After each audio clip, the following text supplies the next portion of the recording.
Hi friends, कैसे हो friends. आज मैंने डिसाइड किया है आपको लैपलास ट्रांसफॉर्म टॉपिक सिखाने का।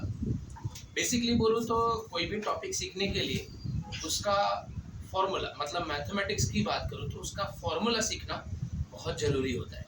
आई होप आपको ये मालूम है। ठीक है। So guys, maths 3, engineering maths 3 for Mumbai university and other university के लिए भी लैपलास ट्रांसफॉर्म है। मैं उसका आज फॉर्मूला डिस्कस करने वाला हूँ आपके साथ। देखो, फॉर्मूला तो सभी को आता है, नो डाउट, बट उसको लाइफ लॉन्ग या फिर ऐसा मैं बोलूँ कि आप किसी को सिखा सको, ऐसे टाइप का फॉर्मूला सेट आपने प्रिपेयर आज तक नहीं किया होगा, तो मैं वो आज करने वाला हूँ। So let's do.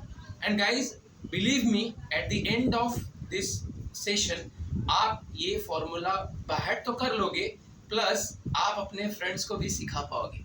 I hope मेरी बात आपको समझ में आई। ठीक है, so let's enjoy. So guys, first of all Laplace transform. ये लैपलास ट्रांसफॉर्म होता क्या है या लैपलास ट्रांसफॉर्म करता क्या है, पहले इसके बारे में बात कर लेता हूँ।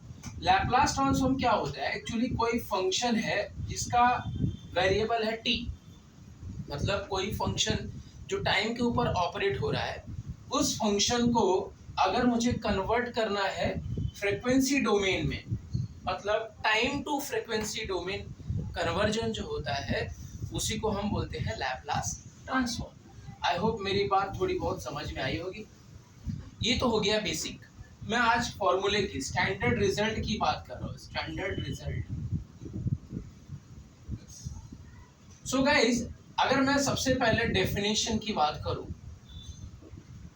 डेफिनेशन, लैपलास ट्रांसफॉर्म के डेफिनेशन की बात करूं, तो एक्चुअली लैपलास को हम लोग एल से इंडिकेट करते हैं। Laplace of any curly bracket का मीनिंग होता है integration 0 to infinity e raise to minus s dt। ये होता है मीनिंग। लैपलास कर्ली ब्रैकेट का मीनिंग ये होता है। अगर आपने यहाँ पे स्टार लिखा तो आपको यहाँ पे स्टार लिखना होगा।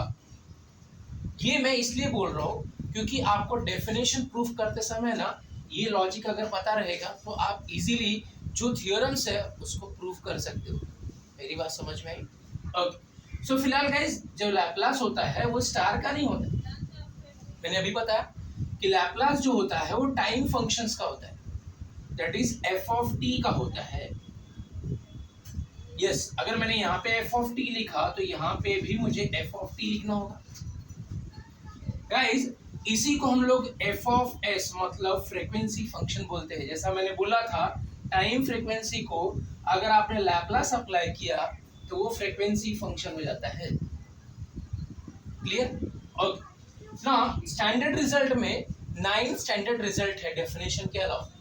चलो वन बाय वन डिस्कशन करते हैं। सबसे पहले Laplace of constant, any value, any integer, any fraction या एनी अल्फाबेट, उसको हम बोलते हैं, मतलब टी को, टाइम फंक्शन को छोड़ के कोई अगर कांस्टेंट है तो उसको हम के से इंडिकेट करते हैं।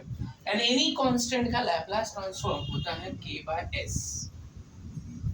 अभी आपको नहीं समझा रहेगा, मैं क्लियर करता हूँ। फॉर एग्जाम्पल लैपलास ऑफ 1 की अगर मैं बात करूँ तो हो जाएगा 1 बाय एस, 2 रहेगा तो 2 बाय एस, 3 रहेगा तो 3 बाय एस। चलो, आपका क्वेश्चन है, मे भी हो सकता है कि अगर 0.5 रहा तो 0.5 रहा तो 0.5 बाय एस, मतलब जो भी कांस्टेंट है डिवाइड बाय एस, ये हो जाएगा Laplace of constant. I hope clear हो गया। चलो एक और डाउट, मेरे पास अगर यहाँ पे 7/10 है, 7/10 का लैपलास क्या होगा? 7/10 divide by S. I hope clear हो गया। ओके। उसके अलावा गाइस, लैपलास होता है 3 एक्सपोनेंशियल्स का, e raise to 80, similarly e raise to minus 80, similarly c raise to 80। यहाँ पे c और a जो होता है वो कांस्टेंट होता है। सो गाइस, t जो है यहाँ पे वेरिएबल है, तो ये जब भी याद रखो इन लाइफ, इन फ्यूचर, कि जब भी वेरिएबल पावर में जाता है, अपना लैपलास का वेरिएबल है t, तो t पावर में है। जब भी वेरिएबल पावर में जाता है तो वो एक्सपोनेंशियल हो जाता है। तो मैंने बोला था कि ये 3 एक्सपोनेंशियल्स का लैपलास कैसे याद रखना है, ये मैं आपको अभी बताने जा रहा हूँ, और ये आपको लाइफ लॉन्ग याद रहेगा, सीरियसली। सबसे पहले 1/s लिखने का, अगर आपको एक्सपोनेंशियल्स दिख गया तो सबसे पहले 1/s, यहाँ पे प्लस ए है, देखो ना प्लस ए, मैं माइनस ए लिखूंगा, ये माइनस ए है तो प्लस ए लिखूंगा, and c raise to a t के लिए माइनस ये लोग चोर, बेसिकली मैंने ये डायलॉग बनाया है माइनस ए लोग चोर, that is a log c. ना उसके बाद मैं बात करूंगा ट्रिग्नोमेट्रिक्स का, दैट इज 4 ट्रिग्नोमेट्रिक्स होता है, एक सर्कुलर साइन 80, फिर सर्कुलर कॉस 80, फिर यहाँ पे मैं बात करता हूँ, फिर मेरा नेक्स्ट जो होगा that is hyperbolic sine 80 and hyperbolic cos 80। So guys इनका भी लैप्लास आपको याद करने के लिए कुछ लॉजिक मैं बोलूंगा, वो आपको याद रखना पड़ेगा। लॉजिक क्या है? बहुत सिंपल लॉजिक है, बहुत सिंपल। क्या याद रखना है गाइज? फिलहाल मैं क्लियर करके चलता हूँ, जहाँ पे लॉजिक अप्लाई होगा वहां पे मैं लॉजिक आपको एक्सप्लेन करूँगा। तो जब भी आपको ट्रिग्नोमेट्री दिखा, आइदर सर्कुलर या हाइपरबोलिक, आपने बोला आप सोच रहे होगे कि हाइपरबोलिक आइडेंटिफाई कैसे होगा? सिंपल है, ये जो साइन कॉस आप देख रहे हो ये आप 10th स्टैंडर्ड में भी देखे रहोगे, मैं क्लियर? लेकिन ऐसा एच वाला, साइन में एच वाला जो होता है वो हाइपरबोलिक होता है, ये कॉस एच जो है हाइपरबोलिक है। Is it clear? चलो ना गाइस, ट्रिग्नोमेट्रिक जब भी दिखा तो सबसे पहले डिनोमिनेटर को देखो, न्यूमरेटर डिनोमिनेटर आएगा, ये क्लियर है। तो मैंने न्यूमरेटर डिनोमिनेटर के लिए पोजीशंस बना लिए हैं। सबसे पहले मैं डिनोमिनेटर को कंप्लीट करूंगा, क्योंकि डिनोमिनेटर कॉमन होता है। क्या कॉमन होता है? That is S square A square, ये कॉमन है।